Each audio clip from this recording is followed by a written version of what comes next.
These are no ordinary concrete blocks. They're made by a company called Carbon with a special recipe and baked in a special oven. Gaurav Sant is Carbon founder. What makes them different from the convection oven that you have at home is that we put in carbon dioxide in the form of flue gas. Think about the emissions from the smokestack of a power plant. That's what we put into our convection oven, and they come out at the end infused with carbon dioxide. That carbon dioxide is locked away forever inside those blocks. That's important because making concrete generates a lot of CO2. Concrete is a mix of stone and sand held together with cement. Making cement involves burning limestone at 1500 degrees Celsius. The flame creates CO2, but the hot limestone itself releases even more. Every ton of concrete generates a ton of CO2.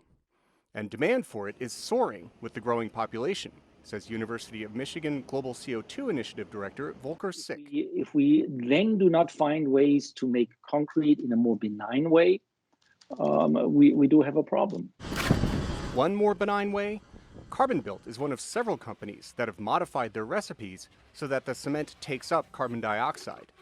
That does more than just keep the CO2 out of the atmosphere, says Carbon president Jennifer Wagner. That the CO2 also acts as a strengthener of the concrete. So by adding the CO2, they can achieve the desired strength with less cement.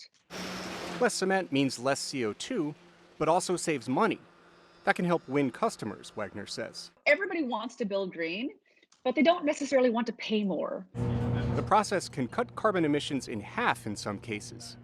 Carbon and Carbon recently won the Carbon X Prize for turning CO2 emissions into market-ready products. It's a good start, says Volker Sick. I think it showcases the potential. It's ready to be implemented everywhere now. We have ways to go. Right now, we have about 300 concrete plants around the world who are using the technology every day. There are about 100,000 plants out there. So we really are just scratching the surface. The technology is starting to make inroads. Another company, Solidia, is selling concrete pavers that use a similar process.